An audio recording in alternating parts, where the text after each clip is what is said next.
हाँ, बाजार के उतार चढ़ाव में क्या खरीदें क्या बेचें और क्या कह रहे हैं बड़े बड़े ब्रोकरेज हाउसेस और उनकी रिपोर्ट्स पर क्या मोहर लगती है हमारे एक्सपर्ट की। आइए शुरू करते हैं आज का हमारा विशेष कार्यक्रम ब्रोकर बोले।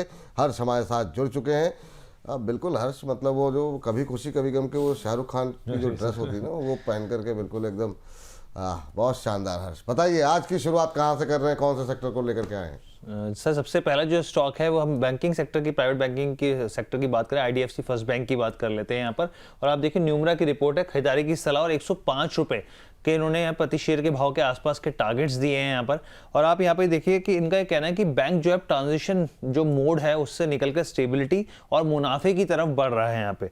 दूसरी चीज इन्होंने कासा की बात की, कासा जो है वो 50% तक पहुंचता हुआ दिखा है यहाँ पर। और इनका कहना है कि उधारी के ऊपर जो निर्भरता है वो भी काफी कम हुई है यहाँ पर। होलसेल से हटकर यहाँ पर जो रिटेल फोकस बैंक जो है बनता हुआ दिख रहा है पूरे तरीके से यहाँ पर। FY 26 से लेकर 28 में लोन जो है उसमें जो ग्रोथ है वो 20%, डिपॉजिट ग्रोथ जो है वो 22% की कंपाउंड एनुअल ग्रोथ रेट के हिसाब से उम्मीद की संभावना जताई जा रही है यहाँ पे। फीस इनकम की बात करें पीयर्स के मुकाबले तो यहाँ पर बेहतर दिख रही है यहाँ पे। लागत कम है, नेट इंटरेस्ट मार्जिन जो है वो बेहतर स्थिति दिखा सकता है, आने वाले दिनों में बढ़ता हुआ दिख सकता है यहाँ पर। इसके अलावा रिटर्न ऑन एसेट की बात कीजिए या फिर रिटर्न ऑन इक्विटी की बात कीजिए, यहाँ पर भी एक अच्छे नंबर आने वाले समय में दिख सकते हैं। और सबसे जो चीज इन्होंने कही है यहाँ पर कि सेक्टर में जो सबसे तेज अगर आप ईपीएस अर्निंग पर शेयर के हिसाब से देखें तो इसी बैंक का दिखता है जी। ये बात आईडीएफसी फर्स्ट बैंक को लेकर के 105 के टारगेट 20 रुपए ऊपर के लक्ष्य दिए जा रहे हैं। अमित सर सहमत हैं आप न्यूमरा की इस रिपोर्ट से? काफी अग्रेसिव टारगेट है जी सर। यस सर, सहमत हूँ। आईडीएफसी अच्छा काम भी कर रहा है, फंडामेंटल्स भी अच्छे हैं। मुझे ऐसा लगता है इसमें इन्वेस्टमेंट करनी चाहिए। ओवरऑल ये 75 रुपए का मंदा नहीं लगता है, 105 रुपए, लेकिन इसको थोड़ा टाइम देना पड़ेगा। कम से कम 4 से 5 क्वार्टर हो सकता है, 1.5 साल के आसपास का वक्त लग जाए। लेकिन इन्वेस्टिंग पॉइंट ऑफ व्यू से आईडीएफसी फर्स्ट मुझे अच्छा लगता है। चलिए ये बात यहाँ पर निकल करके आई है और इसके बाद जो है आईडीएफसी फर्स्ट बैंक के बाद अगला शेयर के लिए चलते हैं हर्ष के पास। हर्ष, अगली कंपनी किस सेक्टर से निकाली है आपने? जी सर, बेसिकली ऑटो सेक्टर है, टाटा मोटर्स की हम लोग बात कर लेते हैं यहाँ पर। और यहाँ पे सीएलएससी की रिपोर्ट है, आउट परफॉर्म की रेटिंग दी है और 450 रुपए का इन्होंने लक्ष्य दिया। पैसेंजर व्हीकल की हम यहाँ पर बात कर रहे हैं यहाँ पर। और इनका देखिए इन्होंने बाकायदा पूरा जो ब्रोकरेज में लाइन थी कि सन बिहाइंड द डार्क क्लाउड, यानी कि इसका मायने ये होते हैं कि अब जो है अनिश्चितता के बादल वो छटते हुए दिख सकते हैं यहाँ पर। ये इनका कहना रिकवरी के संकेत देखने को मिल सकते हैं। अब इन्होंने कहा कि FY 26 में जो रैंसमवेयर था, टैरिफ थे, उस तरह की चिंताएं थोड़ा सा हल्का जो है वो होती दिख सकती हैं। JLR का जो स्केल है वो बढ़ता हुआ दिख रहा है, लागत जो है वो कंट्रोल में दिख रही है, यहाँ पे मार्जिन जो है वो सुधरते हुए दिख सकते हैं। और इसके साथ ही इन्होंने कहा कि जिस तरीके से मार्केट में जो रिकवरी यहाँ पे जो पैसेंजर व्हीकल सेगमेंट की बात की इन्होंने कि यहाँ पे जो है रिकवरी दिख रही है, उसका फायदा होगा। 2026 में कुछ नए जो है मॉडल्स कंपनी जो है वो लॉन्च करती हुई दिख सकती है, उसका भी फायदा मिलेगा। टाटा मोटर्स लंबे समय बाद टाटा शेयरों में रिकवरी आती हुई दिखाई दे रही है। 2% नीचे जरूर है, लेकिन सीएलएसए का मानना है 450 तक के टारगेट देखने को मिल सकते हैं। मैम, आज टाटा के कई शेयरों में बात हुई, टाटा मोटर्स पे नहीं हुई। आपका व्यू क्या है टाटा मोटर्स को लेकर के और सीएलएसए की रिपोर्ट से सहमत है आप? Yes, I do agree with it। और 450 तक की ये बात करें, बट इट में रीच विद इन 1 ईयर 510 तक। तो टारगेट थोड़े से अंडर मतलब ठीक ठाक है। वैसे 360 वाले स्टॉक के लिए 450 कम टारगेट नहीं है, लेकिन ये और अच्छा चल सकता है। तो अभी रिजल्ट्स जो आएंगे ना, ये रिजल्ट्स के ऊपर बहुत ये क्वार्टर एक ठीक ठाक हो गया, अगला क्वार्टर भी ये सारी चीजें जब ठीक ठाक होने लगेंगी तो ये स्टॉक्स, मैं ये बोल के चल रही हूँ, मतलब ये एक्सपेक्टेशन और प्राइस में वो चीज दिखती है कि ये 700 वाली रेंज में Tata commercial vehicles and Tata personal vehicles, Tata Motors personal vehicle दोनों अपने 700 की रेंज में अगले 1 से 1.5-2 साल के अंदर में ट्रेड होने शुरू हो जाएंगे।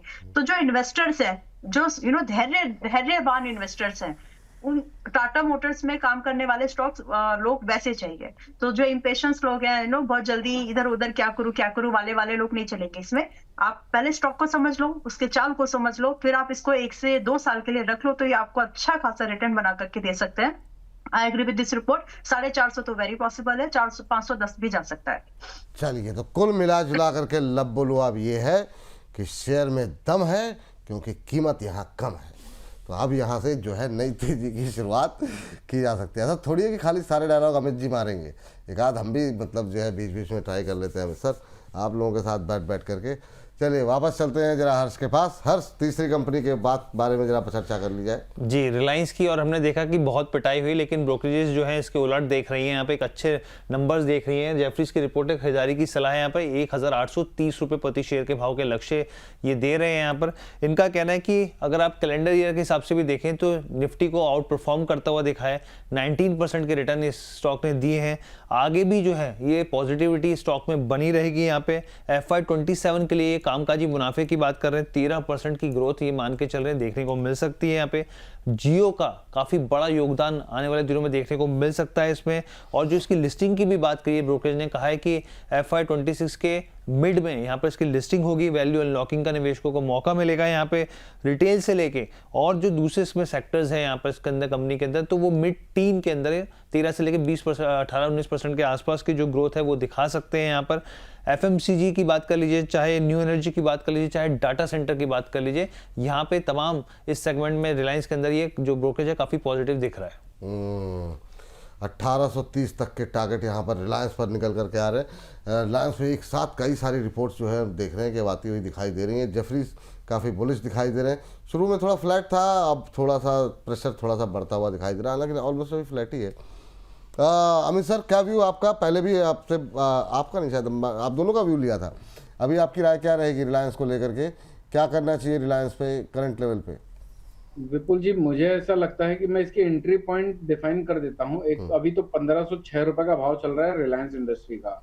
ये तो लॉन्ग टर्म के लिए होल्ड करना पड़ेगा। इसकी एंट्री पॉइंट्स बनते हैं, पहला तो 1490 रुपए, दूसरा बनता है इसका 1390 रुपए, 1460 रुपए, 1460 रुपए, 1490 रुपए, 1390 रुपए तक, यानी कि 1490 से 1390 तक बिंदास बाय करना चाहिए। 1360 का मंदा नहीं लगता है। 1830 के टारगेट अचीव होते नजर आ सकते हैं, नजर आने चाहिए कुछ समय में, साल डेढ़ साल में। ठीक, ये बात रिलायंस इंडस्ट्रीज को लेकर के निकल के आई है, सकारात्मक व्यू निकल के आया है। अच्छा, एक शेयर आप दोनों में से कोई भी देख लीजिएगा, काफ़ी क्वेरीज है, वो है टाटा का एक और शेयर, टाटा पावर को लेकर के। तो चलते चलते इस पर एक टिप्पणी ले लेंगे, लेकिन पहले जरा हर्ष के पास एक बार और चलते हैं और अगला सेक्टर या अगला ग्रुप जो है वो कौन सा है वो जरा हर्ष से पूछ लेते हैं। जी, टाटा ग्रुप की बात कर लेते हैं। टाइटन के ऊपर रिपोर्ट आई है यहाँ पर, और गोल्डमैन सैक्स की रिपोर्ट है। खरीदारी की सलाह 4850 रुपये प्रति शेयर के भाव के इन्होंने लक्ष्य दिए हैं। इनका कहना है कि जो Q3 के अपडेट्स हैं वो काफ़ी पसंद आ रहे हैं इनको। रेवेन्यू में एक अच्छा उछाल दिखता है यहाँ पे। ज्वेलरी सेगमेंट में जिस तरह की ग्रोथ देखने को मिली है वो काफ़ी पसंद आ रही है इनको। इसके अलावा इन्होंने कहा कि आने वाले क्वार्टर में मार्जिन में थोड़ा सा दबाव ज़रूर देखने को मिल सकता है, लेकिन अगर आप एबिट ग्रोथ की बात करें वो मजबूत बनी हुई है यहाँ पे। वॉचेस, आई केयर या फिर इंटरनेशनल बिजनेस की बात करें, यहाँ पर भी आने वाले क्वार्टर्स में स्थिति जो है वो बेहतर दिख रही है यहाँ पे। तनिष्क को लेकर ये काफ़ी पॉजिटिव दिख रहे हैं। नए स्टोर्स में जिस तरह की ग्रोथ है वो इनको काफ़ी पसंद आ रही है। कैरेट लेन को लेकर भी काफ़ी कह रहे हैं कि अच्छी ग्रोथ आने वाले टाइम में दिख सकती है। ओवरऑल जो कंज्यूमर डिमांड है उसकी बूस्टअप के दम पर इनकी जो ये टाइटन इनको पसंद आ रहा है। टाइटन जो है पसंद आ रहा है। टाइटन पे अभी हम लोगों ने बात भी की, मतलब जो है टाइटन की से जुड़ी एक और कंपनी यहाँ टाटा ग्रुप से जुड़ी हुई। मैम, क्या टिप्पणी आपकी? गोल्डमैन सैक्स की रिपोर्ट, 4860 का टारगेट अभी लगभग 4300 के आसपास ट्रेड करता हुआ, करीब 500-550 के ऊपर के टारगेट निकल के आ रहे हैं टाइटन पे। आपकी टिप्पणी क्या रहेगी? फिलहाल के लिए इस प्राइस पर मुझे ये महंगा लगता है। अगर आप इस रिपोर्ट को देख करके करंट बाय करने का विचार कर रहे हो तो थोड़ा सा रुक जाइए। साल भर के दायरे से आज जो टारगेट है वो 5000 तक जा सकते हैं, मतलब अंडर टारगेट्स दिए इन्होंने, थोड़ा कम टारगेट्स दिए लगता है। तो 4850 फर्स्ट टारगेट है, लेकिन सेकंड टारगेट जो आप इसको 5000 तक भी देख पाएंगे। बट द बिगेस्ट क्वेश्चन, कब खरीदें? अभी खरीद ले क्या? तो अभी खरीदना महंगा पड़ेगा, बिकॉज आपका स्टॉप लॉस कहाँ लगाएंगे आप? तो मेरे हिसाब से 1-2-4 दिन का वेट कर लीजिए। उस 2-4 दिन में हो सकता है कि आपको ये 4100 से लेकर के 4150 के भाव पे मिल जाएगा actually, for that matter. And stop loss जो है 3800 का स्टॉप लॉस लगा करके देन आप इसको होल्ड करके बैठ सकते हैं। तो मार्जिन वगैरह कंपनी में ठीक ठाक है, परफॉर्मिंग आगे भी रहेगी, लेकिन बाइंग अपना सुधारने की कोशिश करिए, बाइंग अपना अच्छा लेने की कोशिश करिए। रिपोर्ट के तुरंत बाद मत खरीदो, फिलहाल महंगा है।